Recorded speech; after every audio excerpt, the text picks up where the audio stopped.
guyyaarraa sa'aatii ammaa kaasee Kiristaan duukaa buutuu Yesuus Kiristoos ta'eera. Yaa obboleessa koo abdii har'aa kaasee nagaa sii dhaameera.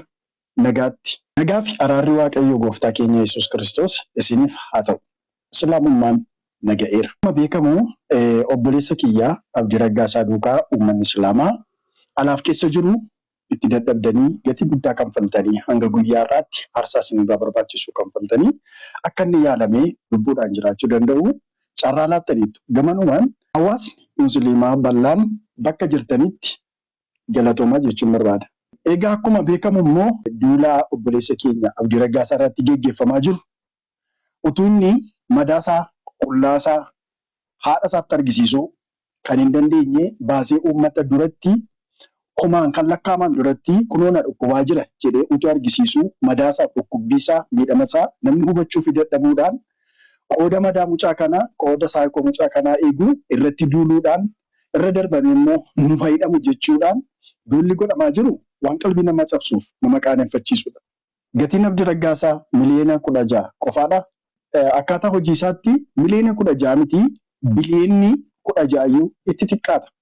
Masjida ijaaruu, amantii kana beeksisuu, garee shaadaa jabeessuuf ijaaruu keessatti namoota rakkatan gargaaruu fi namoota immoo gara Islaamummaatti waamuutti kanaan dura kan turan caalaa jabaatee lubbuusaa aarsaa godhee hojjetee ari'atamaa, jibbamaa, hidhamuudhaaf barbaadamaa baqataa ta'ee biyya itti dhalate keessatti sababii amantii kanaa akka inni jiraataa ture namni quba hin qabne hin jiru.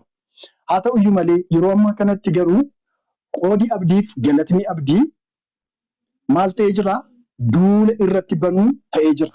Egaa anis gara obboleessa koo abdiitti dabalamee ergan dhufe qoodi abdii irra ga'ee anallee qaqqabaa akka jiru namooti hedduun quba qabdu.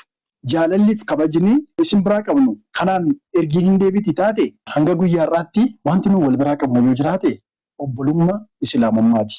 Islaamummaa keessatti illee ergi wal irratti duuluun anarrattis obboleessa koo irratti duuluun hanga kana jabaatee itti fufa ta'e otoo gondaan hin dhufiin daaraa sararatu akkuma Oromoon jedhu otoo kan kana caaluu hin dhufiin malachuun immoo dirqama kooti.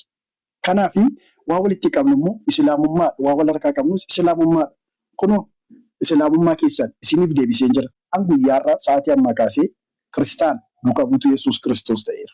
Keessattuu immoo wanti nama gubuuf wanti nama bobeessu yoo jiraate mucaa du'aaf jireenya gidduu jiru kunoo jedhee dhukkubbii isaa miidiyaa guddaatti utuu baasee argisiisaa jiru xinnaa guddaan utuu miidhama isaa ilaalaa jiru lubbuu isaa mootuu dhufne keessatti eegaa jirru intala kaleessa lafa inni ciisaa jirutti wajjin nyaata wajjin dhugaa oolanii galgala galanii utuu nagaa wajjin ciisaa jiranii biraa kaatee zayitii itti naqxee lubbuu mucaa kanaa balleessuudhaaf immoo billaa qabattee irra dhaabbattee ol deebitee daa'ima isaa ajjeesuudhaaf jennaan warri ollaa jiran dhufanii irraa baasanii meeshaa sagalee qabu yookaan shugguxiidhaanii dubartii daa'ima isaa ajjeesuudhaaf duukaa fiigaa turte kana dhugaa ishee barbaanna jettanii namoonni sagalee ta'aafii jirtanii isin hundi keessan anaaf nafsi gadaa'idha.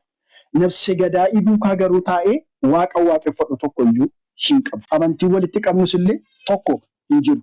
Sababiin isaa obboleessa keenya miidhame kana qooda wal'aannachuu ishee obboleessa keenya ajjeesuudhaaf turte yaalii ajjeessaa geggeessite habaatu jechuun qaaniif salphina guddaadha.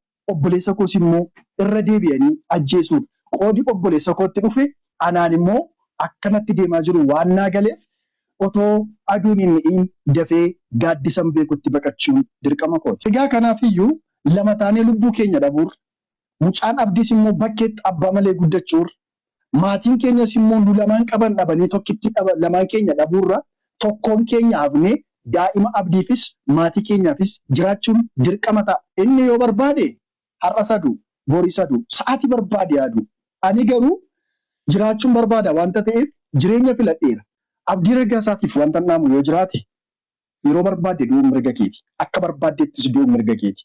Waa lama bichaan sii dhaamuu barbaada. Tokkoffaa wanti sirratti duulamaa jiru gandummaa akka inni ta'e bareechi beeki. Dirqama si birmachuudhaaf si dhaabbachuudhaaf Adaamaa ta'uu hin qabdu, Arsii ta'uu hin qabdu, Baalee ta'uu hin qabdu, bakka biraa ta'uu hin qabdu. Duulli sirratti banamte kun duulichi duula gandummaati malee duula biraa akka isheen hin taane akkam beekutti akka naa galetti kanan si dhaamuu barbaada. Inni lammaffaaf inni dhumaa boor rakkoo yoo sirra ga'e waan ani irra deddeebi'e yeroo hundumaa sitti himaa ture.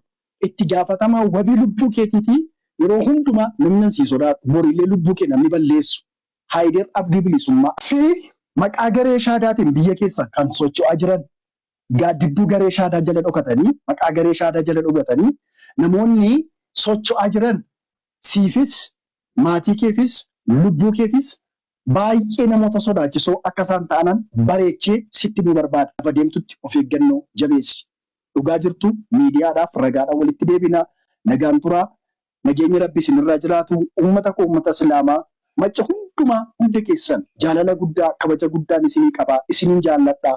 I love you. Kiristaanonni kan kaleessa wajjiniin Waaqayyo waaqeffataa turre wajjin tajaajilaa turre maxxansa garaagaraa maxxansuu viidiyoo garaagaraa waraabuu miira keessa galuudhaan wallaalummaa kiyyaan yookaan miira kiyyaan waan balleesseef isin mufachiisu yoo jiraate bakka jirtanitti alaaf keessaa kiristaanonni hundumtuu dhiifama akkanaaf gootan maqaa Waaqayyoo isiniin kadhadha. Ciao.